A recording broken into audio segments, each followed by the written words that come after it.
Hi! Welcome back to Books Don't Review Themselves. I'm Kim. Today I will be talking about Blood Countess by Lana Popovic. I decided to read this book this month. It just came out recently, but I wanted to wait until February because February is Women in Horror Month, and she's a woman, and this is a horror book, so it was perfect. It's also a young adult book, too. I will read the synopsis, and then we'll get to talking about the book. 16-year-old Anna Dravulia has just begun working as a scullery maid for Countess Elizabeth Bathory, a woman as enigmatic as she is beautiful. When Elizabeth takes a liking to Anna, she is vaulted to chambermaid status and begins to reside in the Countess's private suite, far from the filthy, drafty servants' quarter below. For the ambitious Anna, it's a dream. She receives wages generous enough to provide for her family, and the lonely, calculating Countess, whose cruel husband is often away at war, begins to groom Anna as her friend, confidant, and eventually lover. No sooner does Elizabeth beguile Anna entirely than Elizabeth's perfect facade begins to crack, and when others in her employ disappear, Anna begins to fear the person she's begun to love has crossed over into madness, or worse. Then come the murders, and Anna knows it's only a matter of time before Countess Elizabeth turns on her as well. After she tries to thwart the Countess's atrocities, Anna realizes she isn't the Countess's friend or lover. She's her prisoner, and if she stays any longer, she may well become her perfect foil. I heard about or read about Elizabeth Bathory probably 20 years ago, if not more now. She was a countess in Hungary, and she is also, according to the Guinness Book of World Records, the most notorious woman serial killer. So, there's that. Besides being called the Blood Countess, I believe Lady Dracula is also another term that people sometimes use to refer to her. Basically, she was highborn, and she was addicted to staying youthful, and she decided that bathing in blood, and preferably virgin, if, possible, was the way to keep her youth. She killed a lot of girls. They were peasants or, people who worked at her castle as scullery maids and so on and so forth. So they really let it go on for a long time because people did not miss these girls, because they were a burden to the family if they stayed. And if they went to her castle, she was basically her property to do with as she wanted. If they would have been boys, I think the atrocities would have stopped a lot sooner, but they were not, so they continued. This book looks a lot at society back then. It doesn't look at it today, but just looking at back then, and today it hasn't really changed that much when it comes to women having the same high place in society as men. In other countries, if you have a family of girls, it's a burden upon the family because they have to try to have dowries and get rid of these girls. And if they don't, then they just have lots more mouths to feed, and it's not always an easy thing to do. Even here in America, you still see these types of things happening as well. A lot of time, girls are just thought of as people who should stay home and take care of their elders, or as people who should just have babies and have more babies and more babies. Yeah. So obviously I have issues with that, but we're not going to go into that because I'm here to talk about the book. So besides Lana Popovic talking about societal norms back then and how atrocious they were, she also gives a great history of Elizabeth Bathory. The historical facts that she includes in the book are wonderfully done. You can tell that she researched them and really enjoyed her subject. And she pulls them in so seamlessly that, it's not a history lesson. It just flows with the story. And later on, if you decide to look some of these things up just because you want to know more, you'll be like, oh yeah, she talked about that in the book and she talked about that. So I thought that was really wonderful. I love history, and I love it even more when you can learn about it in such a great form as this one. There's a lot of triggers in this book. If you do not enjoy horror or graphic scenes or rape scenes, who enjoys that? No one. There is that in here. Domestic violence, physical, mental. It's really interesting because Elizabeth's husband, who's away a lot, when he comes back, he's portrayed as very abusive at first. And he continues to be abusive. But as the story goes on, you can see that Elizabeth is also like they play off of each other. And it's disturbing to watch. And you know that there's lots of relationships out there like this. Kind of going back to the story, it starts out that it's the wedding parade for Elizabeth, and Anna has a kitten in her basket who was harmed by a horrible child who was lighting its tail on fire. I hate that. I hate books where there's animal abuse. You know, I don't mind reading about the human abuse, physical, mental, whatever, but when you start abusing animals, I hate that in books, and I just skim past it and continue on with the rest of the book. So anyway, she has this kitten in a basket, and the kitten gets loose and runs towards the carriage, and the horses rear up, and Elizabeth, who was waving to the crowd, gets jostled back. And one of her henchmen is going to kill the kitten, and she's like, wait, let's see who comes forth. Anna comes forth, and they have like a moment. You know, they see each other, and Anna thinks that her and Elizabeth, you know, are kindred spirits, and she feels that Elizabeth is feeling the same way about her. They progress, and we find out that she has 3 brothers at home, a sister, a mother, and an alcoholic, abusive father. And her 3 brothers are also turning into jerks too, because they're seeing the way that their father treats the girls and women in the family, and they get treated more special. So they feel as if that's their lot in life, and they should be allowed to do what they want and to abuse people however they want. So you have that whole dynamic going on. And one of Elizabeth's men come like a week later or something and say that she wants Anna to come to the castle to be one of her ladies' maids. And her father, they say how much they're going to give, and her father like instantly sees that money signs, and he's like, he wants more. So he tells them that he wants double the amount, and the guy's like, no, and then leaves. So Elizabeth is really upset, obviously, because she wants to get out of this house, first of all, away from him and her brothers. And then second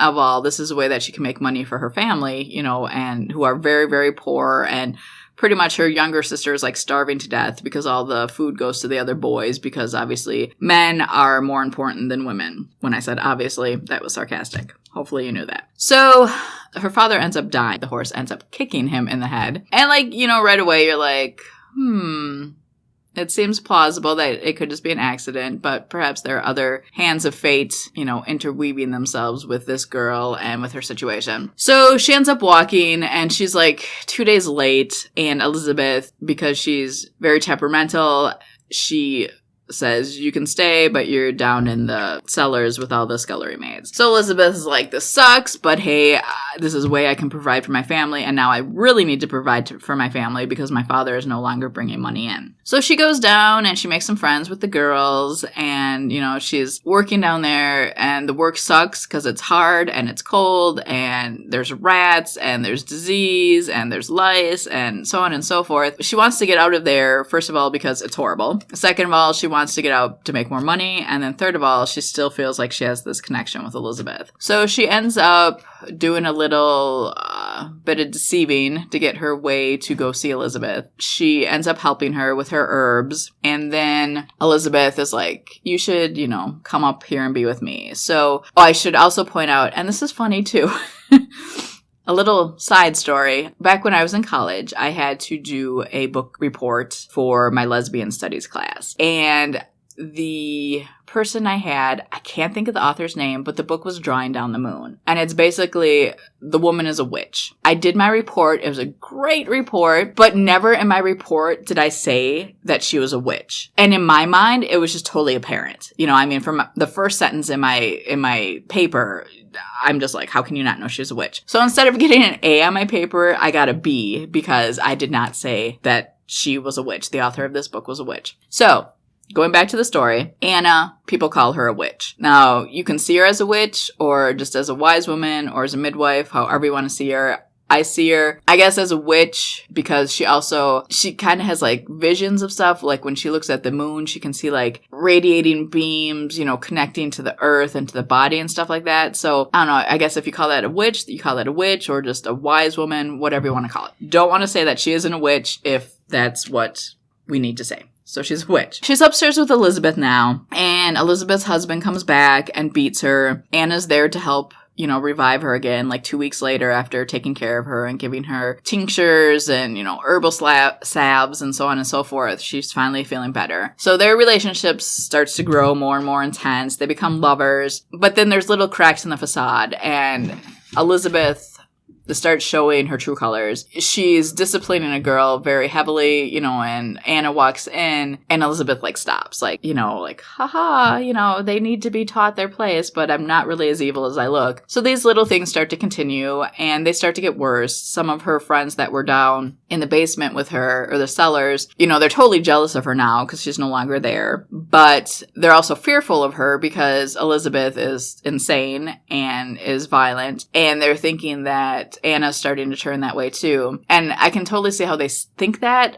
but Anna is trying to temper Elizabeth's mania and anger. So even though she's there when Elizabeth is doing this thing to the girls, various things, she's also trying to calm Elizabeth down so the punishment isn't as severe. It gets graphic. It's not as graphic as some books that I've read, but this is a YA book, so it's going to be toned down a little bit. But there's beatings and whippings and people die, bloody deaths. And then later on, her husband comes back again. And this is when it starts getting more crazy when it comes to the domestic violence. And you can start seeing how Elizabeth and her husband mesh together and play off of each other. There's a dinner, and 4 of the various staff who displeased Elizabeth while her husband had been gone, and who Anna had fixed up with her herbs and stuff and her medicines, they're tied around the table on each corner on a post, and basically Elizabeth and her husband flog and cut them to death. 3 of the women die. The one that lives is the one that they make Anna torture, and Anna basically says to the girl, I'm gonna have to cut you, but I'm going to cut you in places where I know you're not gonna die, and just scream your head off, and hopefully we'll get through this. So this is what I'm talking about, where even though Anna is participating in ways, she's trying to make it not as worse for the girls. And you can totally see it. You're like, okay, at least I could. There's a gray area, and she's harming them in ways, but she's not killing them. So it's how do you stand on this?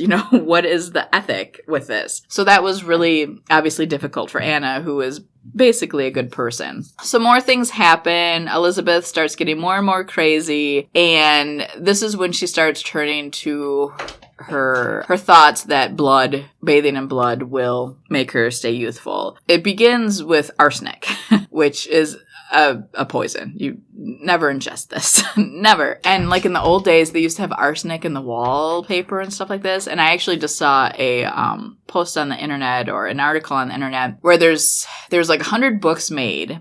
And it was basically a wallpaper sample book. And all of these pieces of wallpaper had arsenic in it.